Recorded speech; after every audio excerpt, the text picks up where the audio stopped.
aalis na ako kasi yamot na ako sa nakikita. You know why? Pinag-uusapan nila yung irregularity ng disbursement of funds. Didimanda mo lang si BC Presidente Sara kung merong irregularity of disbursement of funds per COA. Di ba?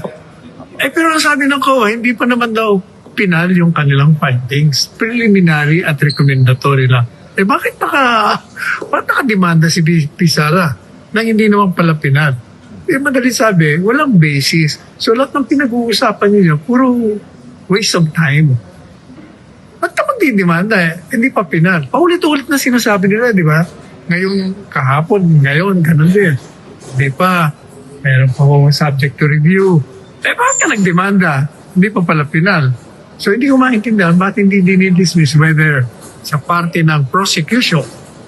Kasi, gaya na sinabi ni Robin Padilla, kahit na prosecution ka, you should render justice. Pag nakita mong mali naman yung dinimanda mo, dapat on your own, you move to dismiss.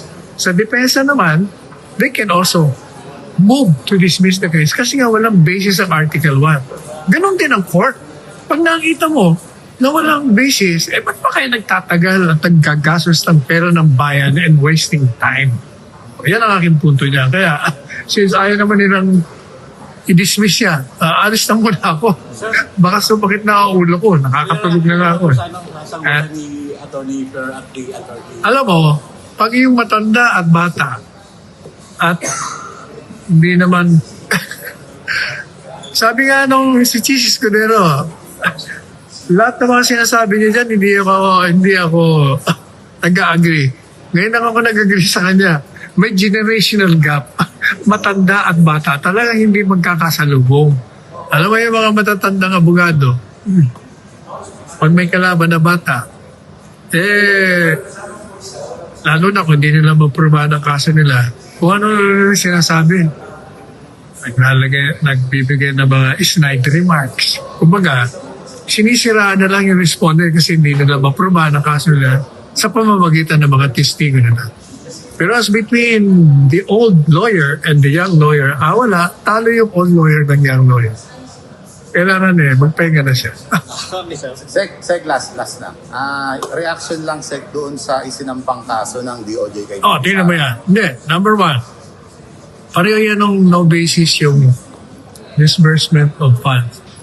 Di ba na-dismiss yung inciting to sedition? Apo. Tingnan mo. Pero kasama sa impeachment. Hindi ba ang basis ng betrayal of the public trust?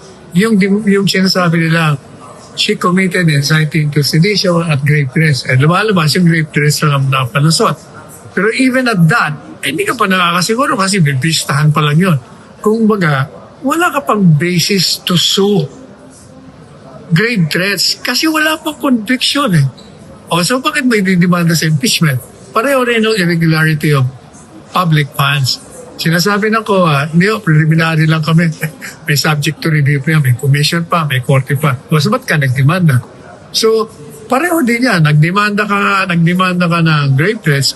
It only validates this theory that there is no yet a case against the Vice President.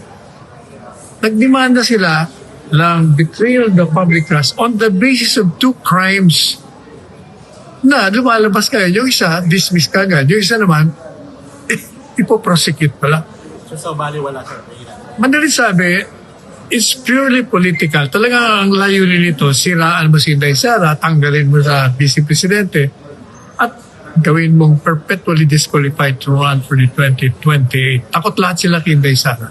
Kasi mananagot lahat ng mga walang hiya at mga tiwaling politiko pag siya naging presidente. Yun lang yun. So, ang plano lang talaga, di siya makatakbo itong 2028 election. Hindi lang siya makatatakbo na bilang presidente sa next election. Yun ang gusto nila. Ayaw nilang patakbuhin. Kaya kailangan tanggalin. Pero unang-una, 16 ang kailangan nilang boto. Kahit ipakulong nila yung lahat dyan, makakaboto pa rin yun. Kasi hindi naman yun na isang disqualification sa isang senador na nakakulong ka o may sakit ka, wala ka sa ibang bansa, na hindi ka makaboto. Yung 24, hanggat hindi nag-resign, hindi namamatay, o hindi tinatanggal sa posisyon na by expulsion, palagi ng 24 yun. Thank you, Sec. Thank you.